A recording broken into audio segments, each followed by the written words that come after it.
کیا زمین پر پانی سدرۃ المنتہا کی جڑوں سے آ رہا ہے؟ احادیث میں آتا ہے کہ زمین پر بہنے والے دریائے نیل اور دریائے فرات سدرۃ المنتہا کی جڑوں سے نکلتے ہیں۔ دریائے نیل اور دریائے فرات کا شمار دنیا کے عظیم ترین دریاؤں میں ہوتا ہے۔ ایک اندازے کے مطابق ان دریاؤں کی عمر 30 ملین سال سے بھی زیادہ ہے۔ سوال یہ ہے کہ 30 ملین سالوں سے بہنے والے دریاؤں میں پانی آخر سدرۃ المنتہا سے کیسے آ رہا ہے؟ سدرۃ المنتہا کیا ہے؟ آئیں آج ہم آپ کو اس بارے میں بتاتے ہیں۔ جب آپ صلی اللہ علیہ وسلم معراج پر گئے تو آپ نے ایک بہت بڑا درخت دیکھا۔ یہ درخت اتنا بڑا تھا کہ اس کی جڑیں چھٹے آسمان میں پیوست تھیں اور اس کی شاخیں 7ویں آسمان کو چھو رہی تھیں۔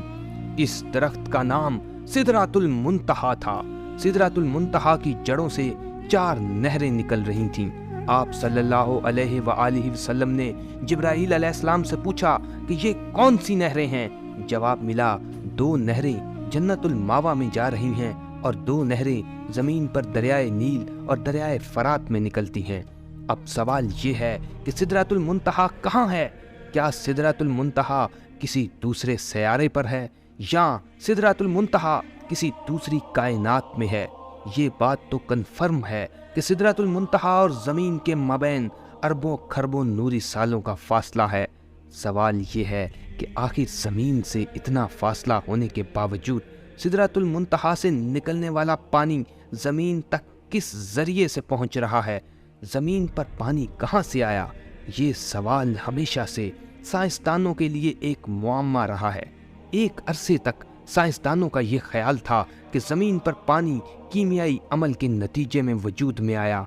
پانی پر تحقیق کرنے والے بہت سے جدید سائنسدانوں کا خیال ہے کہ زمین پر پانی کسی دوسرے سیارے سے آیا ہے۔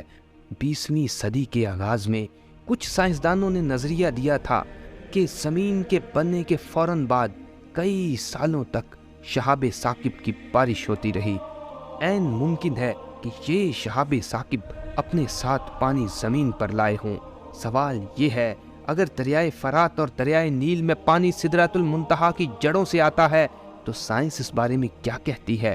فی الحال انسان خلا میں جتنی دور تک دیکھ سکتا ہے کہیں سے بھی یہ اشارہ نہیں ملتا کہ آسمان سے کسی ذریعے سے زمین تک پانی آ رہا ہو۔ ادھر یہ سوال پیدا ہوتا ہے کہ پھر سدرۃ المنتہا سے نکلنے والی نہروں کا پانی زمین تک کیسے آ رہا ہے؟ حال ہی میں کچھ جاپانی سائنسدانوں نے دعویٰ کیا ہے کہ زمین پر پانی ریوگو نامی سیارچے سے آیا ہے۔ ریوگو نامی سیارچہ دراصل زمین سے 300 ملین کلومیٹر دور ایک بہت بڑا پتھر ہے۔ یہ پتھر اتنا بڑا ہے کہ اس کا سائز زمین کے کسی شہر جتنا بڑا ہے۔ یہ سیارچہ اربوں کھربوں نوری سالوں کا سفر طے کر کے ہمارے نظام شمسی میں پہنچا ہے۔ سوال یہ ہے کہ یہ سیارچہ جہاں سے آیا ہے کیا وہ جگہ سدرۃ المنتہا کا حصہ ہے؟ اب تک سائنس اس بات کو تسلیم کر ہی چکی ہے کہ زمین پر پانی کہیں اور سے آیا ہے۔ آئیں اب اس بات کو سمجھنے کی کوشش کرتے ہیں کہ سدرۃ المنتہا کی جڑوں سے نکلنے والا پانی زمین تک کیسے پہنچ رہا ہے۔ سائنس میں ایک تصور ہے جسے ورم ہول کہا جاتا ہے۔ ورم ہول کائنات میں موجود ایسا دروازہ سمجھ لیجئے کہ جس کے ذریعے کروڑوں اربوں نوری سالوں کا فاصلہ پلک جھپکنے میں طے کیا جا سکتا ہے۔